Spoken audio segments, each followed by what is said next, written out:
الحمدللہ رب العالمین والصلاة والسلام علی سید الانبیاء والمرسلین اما بعد فاعوذ باللہ من الشیطان الرجیم بسم اللہ الرحمن الرحیم رب اشرح لی صدری ویسر لی امری واحلل عقدۃ من لسانی یفقہوا قولی۔ آج جو عنوان میں لے کر آپ کی خدمت میں حاضر ہوا ہوں، فی زمانہ اسے آپ مرض یعنی ایک بیماری سے بھی تشبیہ دے سکتے ہیں۔ کئی دفعہ ایسا ہوتا ہے کہ جسمانی طور پر کوئی بیماری ہمیں لاحق ہو جائے تو ہم اسے ہی بیماری تصور کرتے ہیں اور اس کا علاج کرنے کی کوشش کرتے ہیں، اور جب علاج تھوڑا دشوار ہو جاتا ہے تو پھر ہم لوگوں سے اس کا اظہار کرتے ہیں، ان سے پوچھتے ہیں کہ مجھے فلاں مرض لاحق ہو گیا ہے، میں اس کا علاج کرنے کے لیے کوئی مجھے راستہ آپ بتائیں۔ ایسا ہوتا ہے عموماً زندگی میں، لیکن جس مرض کی طرف میں آج آپ کی توجہ دلانا چاہتا ہوں، جب ہم مرض کو مرض ہی نہیں سمجھیں گے تو پھر اس کا علاج کرنے کی بات تو دور رہ جاتی ہے۔ تو جب ہمیں پتہ چلے گا کہ یہ بھی ایک مرض ہے تو پھر ہم اس کے علاج کے لیے اگر ہم سے کوشش ہو سکے گی تو ہم اپنے تئیں کر کے اس کو دور کریں گے، لیکن اگر ممکن نہیں ہوگا تو پھر ہم اس کے لیے بھی ذرائع ڈھونڈیں گے کہ کہیں سے ہمیں کوئی ایسا راستہ مل جائے جس کی سبب ہم سے یہ مرض دور ہو جائے۔ اپنی اس بات کو سمجھانے کے لیے ایک واقعہ، ایک حکایت آپ کے پیش نظر کرتا ہوں۔ ایک شخص کی اولاد اس سے بڑی تنگ تھی اور وہ چاہتی تھی کہ جلدی جلدی ہمارے باپ کا جو ہے وہ انتقال ہو جائے اور ہمیں اس کی جائیداد مل جائے، اس کا پیسہ مل جائے۔ اور باپ کو یہ بات پتہ تھی کیونکہ وہ روز ان کے تانے سنتا تھا، باتیں سنتا تھا، جلی کٹی باتیں سنتا تھا اور برداشت کرتا تھا۔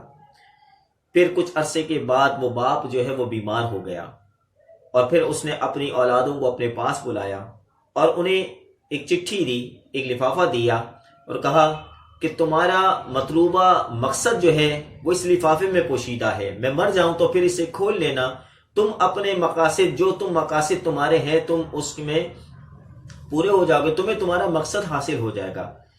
اور اس میں لیکن یہ شرط رکھی تھی اس نے کہ میرے مرنے کے بعد اس کو کھولنا۔ خیر کچھ ہی عرصے کے بعد ان کے والد کا انتقال ہو گیا۔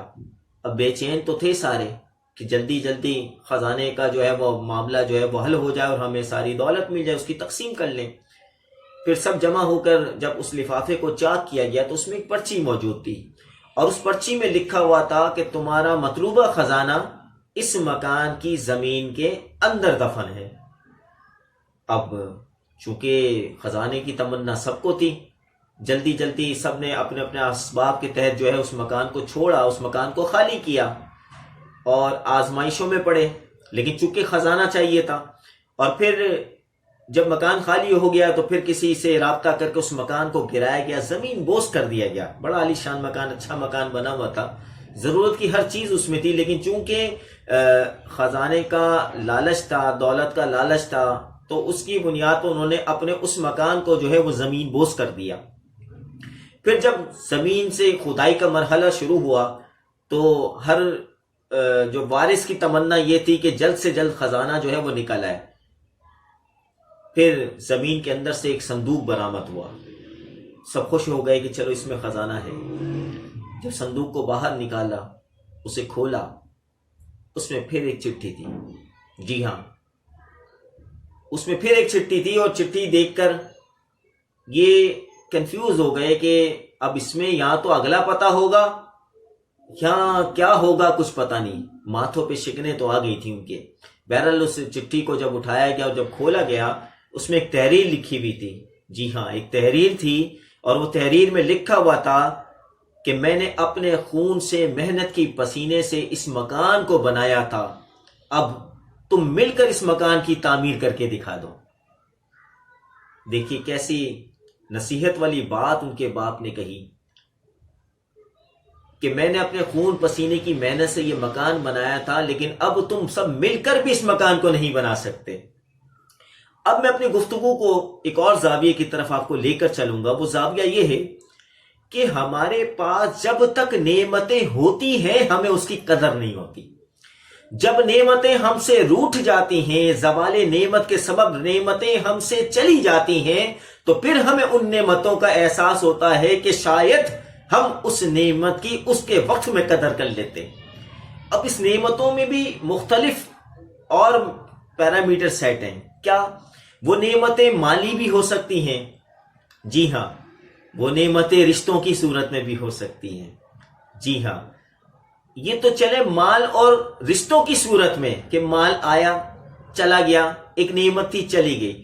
رشتہ دار میں ہمارے اطراف لوگ تھے، ہمارے والدین تھے، ہمارے بھائی بہن تھے، ہمارے بچے تھے، جو رخصت ہو جاتے ہیں، چلے جاتے ہیں، یہ نعمتیں ہم سے چلی جاتی ہیں۔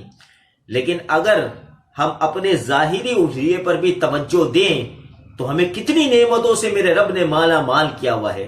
میرے رب نے ہمیں یہ آنکھیں دی، ارے نہ صرف یہ آنکھیں دی بلکہ اس میں دیکھنے کی صلاحیت بھی عطا کر دی۔ کمال درجے کا میرا رب ہے کہ اس نے کان دیے، سننے کی صلاحیت بھی دی، ہمارے قدموں کو سلامت رکھا، چلنے کی بھی قوت بخشی ہے۔